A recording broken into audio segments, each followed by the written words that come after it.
Hari ini kita akan belajar ya tentang temanya adalah bagaimana kita memfungsikan basirah. Basirah artinya logika berpikir. Tolong camkan. Basirah artinya logika berpikir. Ada di Al-Quran di surat nomor 12 ayat 108. Qul hadihi sabili ad'u ilallah ala basirah. Jadi basirah itu adalah logika berpikir. Logika berpikir, nak kunjuk gambaran mak ini, ibaratnya ini paling dasar, orang yang logikanya cuman sampai di sini, itu naik terus. Yang paling tinggi adalah logika para rasul. Ulangi, yang paling tinggi logika para rasul. Kita tahu ciri khas para rasul adalah salah satu mutlaknya, sifatnya adalah fatonah, benar? Orang yang cerdas. Jadi logika yang paling tinggi adalah logikanya para rasul. Oke, kita logikanya di bawah sini kira-kira naik merangkak dikit-dikit. Insya Allah tergantung apa ini logika ini akan naik.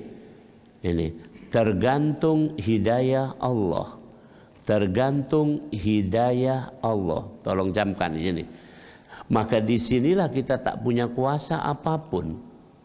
Saya, antum itu melafazkan kalimatullah, la tuharrik bihi lisanaka li ta'jala bih. Inna 'alaina jam'ahu wa qur'ana. Fa idza qara'nahu fattabi' qur'ana, thumma inna 'alaina bayana. Kamu jangan pingin cepat-cepat menggerakkan lidahmu untuk membaca Al-Qur'an. Jangan. Tunggu sampai Al-Quran kami bacakan dengan selesai dan kami masukkan ke dalam hatimu. Jadi saya membaca Al-Quran, antum membaca Al-Quran, itu bukan gawe mulut ini. Tapi karena Allah membacakannya kepada kita, masuk ke dalam hati, kemudian menimbulkan gerakan dari hati ini sampai wujud dalam bentuk kita bisa melafazkannya dengan sebaik mungkin. Subhanallah. Nah, ini bukti bahwa seperti itulah kira-kira hidayah petunjuk Allah. Oke, makin tinggi kedudukan seseorang artinya di sisi Allah, maka makin bagus logika dia. Basirahnya akan makin bagus. Mari kita lihat pelan-pelan satu persatu. Oke, ya. Kita contohkan begini. Ya, di surat Al-Hajj surat 22 ayat yang ke-78 Allah berfirman, malakum fid dini min haraj. Tidak ada bagi kalian dalam agama Islam sesuatu yang memberatkan. Jadi dalam Islam ini tidak kata yang memberatkan. Coba mari kita logika. Orang-orang yang logikanya cetek menganggap sholat memberatkan, benar? Ada tak wong yang sholat itu sekedar pingin selesai kewajiban? Ada? Misalnya, cek ngapu buru-buru sholat, yang pentinglah sholat. Nah, karena ini ada juga bahkan yang berat untuk sholat, dan terutama yang paling berat adalah sholat cak subuh ini. Ya, ini paling berat kira-kira. Oke, tapi bagi kita, kenapa kita ringan sholat subuh ini? Karena logika kita nyampe, tolong camkan. Logika kita nyampe ke sini. Kenapa logika kita nyampe sini? Tolong camkan tadi. Karena ada hidayah Allah. Dari mana dalilnya? Huwallazi anzala sakinata fi qulubil mu'minin liyazdadu imana ma'a imanihim. Di surat Fat, surat nomor 48, ayat yang keempat. Dialah Allah yang telah menurunkan ketentraman ke dalam hati setiap mukmin. Yang dengan ketentraman itu bertambah imannya. Bertambah imannya, bertambah cerdas dia logikanya. Kira-kira begitu. Dan kita sudah tahu dalam pengajian cak ini, taklim, ini ada yang namanya nazalat alaihimus sakinah. Allah menurunkan ketentraman. Dan juga ketika kita sholat itu juga Allah menurunkan ketentraman. Subhanallah. Ketentraman yang paling tinggi diberikan untuk level manusia adalah ya tentu para rasul ya. Di bawah itu adalah para kekasih Allah, waliullah. Para rasul juga disebut kekasih Allah. Wattakhadallahu Ibrahim khalila, dan Allah menjadikan Ibrahim sebagai kekasihnya. Gara-gara begitu. Ya kalau para rasul itu luar biasa itu. Ya kalau nak diurutkan, antum nak tahu nak kalau nak diurutkan yang paling betul-betul dekat kedudukannya dengan Allah adalah Nabi Muhammad sallallahu alaihi wasallam. Kalau kekasih yang paling sejati itu dalam kisah Isra Mi'raj itu malaikat siapa yang nganter tuh? Jibril. Malaikat Jibril alaihissalam itu cuman nganter sampai di depan Sidratul Muntaha. Waktu ditanya kenapa cuman sampai sini? Kan dari bumi, dari jemput di kota Mekah itu, habis Isya itu dijemput oleh malaikat Jibril itu Rasulullah. Kemudian diajaklah terbang ke mana? Baitul Maqdis, Palestina, sholat sunnah 2 rakaat di situ, baru kemudian Mi'raj naik ke Sidratul Muntaha. Itu ada tergambar di Al-Quran. Walaqad ra'ahu nazlatan ukhra 'inda Sidratil Muntaha. Sungguh Muhammad sudah pernah menyaksikan Jibril untuk kedua kalinya dalam bentuk asli. Bentuk aslinya malaikat Jibril punya 600 sayap. Satu sayap itu kira-kira besarnya antara pandangan timur dan barat. Sana timur itu barat. Antum mandang sejauh horizon ini, semua itulah sayap sikoknya. Kalau 600 mana kira-kira? Penuh. Nah, tapi ketika sampai Sidratul Muntaha, dalam kisah disebutkan malaikat Jibril kata Rasulullah kan minta ditemani, maksudnya jadilah melangkah sebentar masuk ke arah Sidratul Muntaha. Begitu melangkah sebentar, malaikat Jibril langsung mengkerut. Konon besarnya menjadi seperti burung pipit. Bayangkan. Karena dia tidak ada hak untuk masuk ke tempat di mana Rasulullah SAW dikehendaki oleh Allah Subhanahu wa taala. Jadi orang yang paling dekat dengan Allah adalah Rasulullah Muhammad sallallahu alaihi wasallam. Baru kemudian setelah itu adalah kakeknya. Siapa kakeknya? Ibrahim. Abaina Ibrahim. Ya. Baru setelah itu ya, lanjutannya adalah ada Nabi Musa, ada Nabi Isa, dan ada Nabi Nuh. Itulah yang disebut di Al-Quran sebagai ulul azmi minar rusul, yaitu Rasul yang paling sabar, paling tabah. Itu yang paling dekat pada Allah. Itu logikanya yang udah paling tinggi. Itu logikanya paling tinggi. Di bawah itu adalah para waliullah. Ada inna awliya Allah la khaufun alaihim wa lahum yahzanun alladzina amanu wa kanu yattaqun. Di surat Yunus ayat 60-an. Bahwasanya para waliullah tidak khawatir, tidak bersedih dengan kehidupan ini, karena logikanya tinggi nian, sudah sampai sana. Contoh misalnya para waliullah ini, coba sekarang kita logika kita nih aku tanya, logika kita ini, kalau kita tidak begawe dapat penghasilan tidak? Tidak, kan itu logika kita. Logika waliullah tidak mak itu. Terus kalau kita sakit, logika kita memang betul kita berobat, waliullah juga berobat. Tapi waliullah itu berobat itu ya terserah dia, maksudnya serahkan sama Allah seperti apa. Subhanallah. Ini ya kisah-kisah sudah begitu banyak tentang kisah waliullah. Di Indonesia ini kisah Wali Songo, kisah ulama-ulama terkini juga sudah banyak. Salah satu ada kiai di Bangkalan almarhum, beliau itu ada seorang yang ketinggalan kapal waktu itu. Waktu itu masih naik kapal pergi apa? Ya, pergi haji itu naik kapal, itu ketinggalan kapal itu. Maka dia disuruh kalau memang mau minta bantuan dia, ya sudah diam aja dia, percaya tapi jangan cerita-cerita. Tahu-tahu dia sudah masuk di kapal yang sudah berjalan itu, gitu. Padahal kapal itu sudah berjalan jauh sana. Tahu-tahu lah sampai di sana. Cuman syaratnya sih kok tadi jangan ngomong-ngomong tuh, aku tadi baru ke sana, tidak tahu mau cara dikirim ke sini dengan apa ini, dan masih banyak lagi hal-hal lain yang menakjubkan.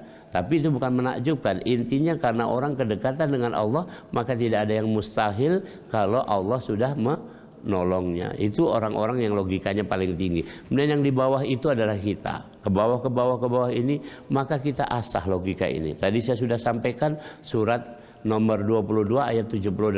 Malakum fid dini min haraj. Mari kita logika. Coba. dalam agama Islam kewajiban yang tidak bisa ditinggalkan dan paling pokok itu apa? Salat, benar? Nah, oke, salat. Salat itu mari kita cari ilmunya. Ya, inna salata kanat lil mu'minina kitaban mauquta. Itu satu. Salat itu sudah ditentukan waktunya. Jadi bagi orang yang logikanya jalan, tinggal kerjakan sholat. Sudah ditentukan waktunya. Sholat subuh, waktu inilah, fajar. Sholat zuhur, kaki tengah hari. Nah, kita diminta oleh Allah, kerjakan. Apakah kamu pengen menalar, kenapa mesti subuh, kenapa mesti zuhur? Ternyata luar biasa, para dokter sudah melihatnya. Subuh kita sholat karena hormon kortisol ya mencapai puncaknya. Hormon kortisol adalah hormon dalam bahasa Inggris fight or flight. Jadi hormon yang kalau dia muncul mestinya kamu fight. Fight itu artinya berantem apa manfaatkan. Tapi kalau flight maka kamu akan menjadi orang yang dirusak oleh hormon itu, sakit-sakitan. Di dalil yang lain disebutkan, pernah dengar enggak? Kalau orang tidak bangun subuh, tidak sholat, rezekinya katanya dipatok ayam. Itu senianan.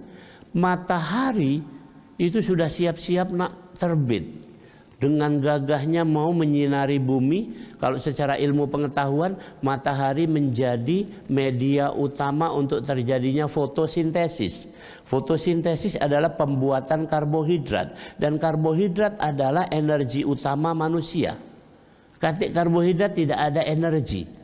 Jadi kalau itu matahari dalam bahasa kerennya adalah yang menyebabkan kita ya bisa memperoleh karbohidrat. Maka sampai-sampai ada orang yang salah paham menyembah matahari, dikira inilah sudah puncaknya, inilah Tuhan. Paham gara-gara itu. Mangko-mangko matahari nak terbit, kamu masih tidur. Ini logikanya gitu. Ini kenapa kita disuruh sholat subuh, kan itu salah satu ini. Jadi mudah menalarnya. Zohor itu bahkan dalam sholat sunnah itu dikatakan sholat sunnah sebelum zohor dan sesudah zohor itu 4 rakaat, 2 rakaat. Jadi kalau gitu zohor itu sholatnya kalau rangkaian kamu gawekan kalau rajin 12 rakaat, 4 rakaat sholat zohor, 4 rakaat qobliyah, 4 rakaat ba'diyah. Alangkah panjang zuhur. Kenapa? Ternyata diselidiki pada waktu zuhur itu adalah orang dalam puncak kelelahan. Kalau lelah, lemaknya istirahat. Maka kalau ada jadwal isoma itu kapan? Zuhur kan masih kan? Kalau yang jam 9 itu namanya coffee break. Kalau yang sore itu juga coffee break. Tapi kalau yang zuhur sebutannya isoma, ada isnya kan? Is apa itu? Istirahat, sholat, ditambah makan, isoma itu logikanya tentang sholat. Yang kedua, sholat lagi disebutkan sholat ini. Sholat itu boleh dijamak, bahkan boleh dikosor. Jamak kok kosor. Subhanallah, ringan apa? Sudah sholat. Ya, 4 rakaat, cuma 4 rakaat waktunya sempat, tapi boleh dijamak dan dikosor. Kapan? Pada waktu orang perjalanan. Dan pertanyaannya sekarang logikanya, itu adalah rukhsah, dispensasi dari Allah. Pertanyaannya, kalau ada keringanan dari Allah, antum ambil apa enggak? Nah, kalau tidak apa? Ya, bahasa Palembang kalau sombong agak tinggi kasih. Betakoan lah, takoan nian, linjuk keringanan, maaf pak, kata-kata kepala kantor kan, kamu hari ini begawe 2 jam baik, karena kami tahu kamu nak ngadakan acara di rumah kamu, urusilah di rumah kamu itu. Maaf pak, tenang baik pak, aku pacak begawe sampai sore itu, woi mamang ini betakoan, ini gara-gara itu kan, itu. Yang lain lagi, sholat, subhanallah. Bahkan sholat dalam keadaan ketakutan, boleh sholat dimanapun posisi kamu. Saat di kendaraan, Ada orang sholat dalam keadaan ketakutan, dalam keadaan perang, dalam keadaan apa, dalam keadaan ini segala macam. Boleh dalam posisi apapun. Bahkan Rasul mengatakan kalau kamu tak mampu sholat berdiri dengan duduk, tak mampu duduk baring, begitu seterusnya. Itu sholat. Kewajiban yang tadi yang paling utama dalam Islam ternyata begitu ringannya. Bahkan subhanallah, kalau kamu lupa sholat, tidak apa-apa masih. Jangan asal ngelupa, ingat ya. Lupa maka tidak apa-apa. Ya bukan ngelupa ya. Ingat ya. Maka kata Rasul, sholatlah ketika kamu sudah ingat. Contoh, memang ketiduran nian. Suatu saat Rasul bangun kena matahari pagi. Ya, kemudian Rasul minta Bilal azan. Jadi bayangkan, ya kena matahari pagi itu jam berapa ya? Jam 7 kali. Jadi saat itulah Rasul sholat subuh. Itu ada kisahnya. Jadi itu kalau lupa ya apa, cuman ingat-ingat jangan lupa. Sengaja berdalu sampai jam 3 ya. Tidak tidur, main gap ini. Terus tertidur, terus ngomong, tertidur terus aku ini kalau subuh. Iya, main gap terus sampai jam 3 dalu ini, sampai dini hari. Itu sengaja namanya ngelupa. Begitu. Dan kemudian mudahnya lagi sholat, subhanallah. Apa kata Rasulullah? Bagus sholatnya maka bagus amal yang lainnya. Dan apa inti dari sholat? Ada di Al-Quran, di surat yang pertama turun, surat apa? Al-Alaq. Ayat yang terakhirnya apa bunyinya? Wasjud waqtarib. Sujud kamu dekat dengan Allah. Cuman itu, nggak ada dalil yang lain lagi. Wasjud waqtarib. Kamu sujud dan kamu dekat dengan Allah. Cuman itu. Jadi orang yang sholat berarti orang yang dekat dengan Allah. Makin rajin sholat, makin dekat kepada Allah. Sudah. Dan nikmat yang paling besar di Al-Quran juga disebut sampai tadi orang-orang yang kafir tadi di surat yang kita baca sama-sama tadi di sholat tadi itu kan. Walau taro idil mujrimuna nakisu ru'usihim inda rabbihim rabbana absarna wa sami'na farji'na na'mal salihan inna mungkinun. Apa na'mal salihan? Ya Allah, kembalikan kami ke bumi, kami akan beramal soleh. Apa amal yang mau dilakukan oleh dia? Sholat. Itu ceritanya. Jadi penyesalan paling besar adalah ketika orang nggak sujud. Maka kalau kita sudah pernah sujud, sudah selesai lah akhir-akhir itu. Kalau kita sudah pernah sujud, selesai bah itu. Kaget suatu saat di kampung akhirat, walaupun kita dosanya banyak, waktu ditanya, cek dosa kamu banyak, iyo cuman aku pernah sujud ya Allah. Nah itu baik. Sudah. Dan nanti kapan-kapan kita akan bicarakan tentang bahwa di sholat ada bacaan tahiyat, yang itu adalah dialog ketika Rasulullah Muhammad SAW ya berada di Sidratul Muntaha. Langsung dialog Allah dengan Rasulullah Muhammad SAW. Hadirinkumullah. Nama inilah kira-kira. Jadi hari ini saya ingin menyampaikan pada antum semua bahwa sebaiknya kita terus mengasah logika kita, kemudian kita merujuk kepada Al-Quran. Al-Quran disebut sebagai bayyinah. Bayyinah. Lam yakunil ladina kafaru min ahlil kitabi wal musyrikina munfakkina hatta ta'tiyahumul bayyinah. Perhatikan kalimatnya. Munfakkina artinya tercerabut. Jadi gini, tidak akan mungkin orang-orang ahli kitab, orang-orang musyrik itu akan tercerabut dari kemusyrikannya. Tidak akan mungkin orang jahat akan tercerabut kejahatannya. Tidak ada mungkin orang yang malas-malas akan tercerabut kemalasannya sampai dia diberi bayinah. Bayinah itu adalah terang benderang, ceto, yaitu Al-Quran. Rasulun minallah yatlu suhufam mutahharah, yaitu Rasul yang diutus Allah yang membacakan suhufam mutahharah, membacakan suhuf yang mutahharah, yang disucikan. Ada di Al-Quran di surat nomor 56 keterangannya, la yamassuhu illal mutahharun tanzilun mir rabbil alamin. Al-Quran ini diturunkan oleh Allah, ya, dijaga oleh malaikat. Subhanallah. Dan Al-Quran ini antum kalau mau tahu nanti kapan-kapan kita baca, maksudnya kita renungkan mendalam. Di Al-Quran ada tak kisah Nabi Idris? Ada? Atau sebutan Nabi Idris? Antum pernah baca? Ada? ado. Nabi Idris itu disebut di Al-Quran makanan aliyah, ditempatkan di tempat yang tinggi. Nabi Idris itu ringkasnya itu pakai logika waktu dia di sana. Nabi Idris karena kekasih Allah, dekat sama Allah, dalam kisah ayat itu Nabi Idris itu ketemu malaikat Israel.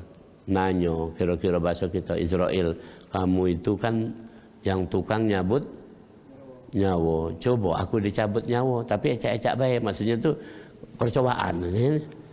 Ya, karena malaikat ini apa? Ini kekasih Allah kan dituruti, cabut nyawa. Tapi bukan itu kisah yang intinya, yang belakangnya nanti.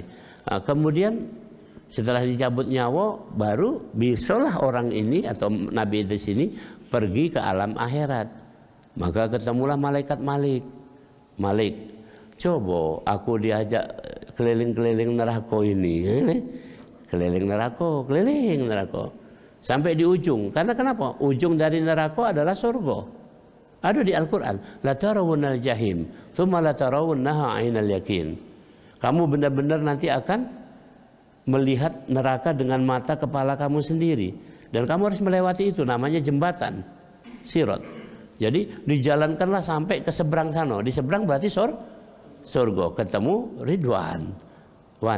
Aku nak nyingok coba masuk ke dalam itu. Karena caknya bagus. Nah, jadi izinkan masuk ke sana. Sudah sampai sana, sudah ditunggu mungkin sejam 2 jam, anggaplah itu kan. Ini cek, sudah cek waktunya cek, tur sudah selesai lah. Kata Nabi Idris ini dia membaca Al-Quran. Jadi disinilah Al-Quran itu sebenarnya cuma turunnya aja belakangan. Nabi Muhammad cuma diutus belakangan saja.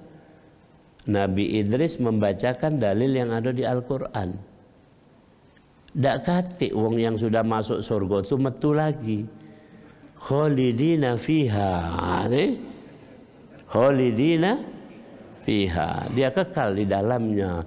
Nabi ngesal malaikat ini kok. Cuman itu level Nabi Idris alaihissalam. Kalau Idris Bang Raya ini lain cerita. Ingat-ingat namanya. Tapi intinya perhatikan kalimatnya. Teko Nabi Idris seperti itu. Kemudian diproteslah Nabi Idris. Kan orang kalau masuk surga harus melewati neraka. Bukan masuk neraka ya, melewati neraka. Melewati neraka. Jawab Nabi Idris, sudah, tanyalah Malik. Lah lewat aku. Nah, untuk bisa masuk kampung akhirat kan harus mati dulu. Sudah, kan sudah dimatikan oleh siapa? Nah, ini logika yang biasa, jadi antum seneng-seneng lah kira-kira mak itu gitu.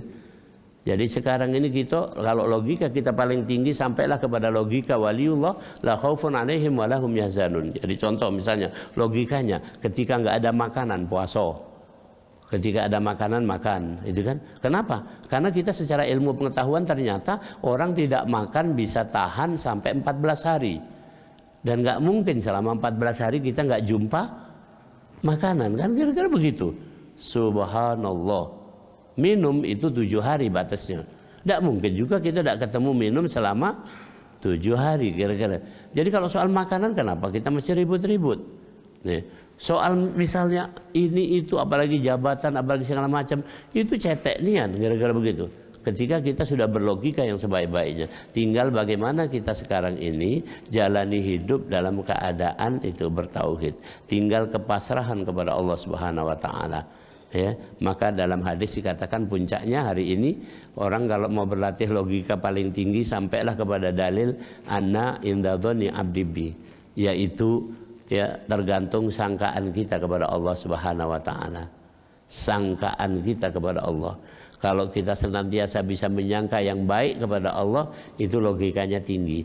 Tapi kalau sangkaan kita kepada Allah itu macam-macam, logikanya rendah. Makin bagus sangkaan kita kepada Allah dalam kehidupan ini, makin bagus. Demikian mudah-mudahan bermanfaat. Mari kita tutup dengan doa kafaratul majlis. Subhanakallahumma bihamdika asyhadu an la ilaha illa anta astaghfiruka wa atubu ilaik. Assalamualaikum warahmatullahi wabarakatuh.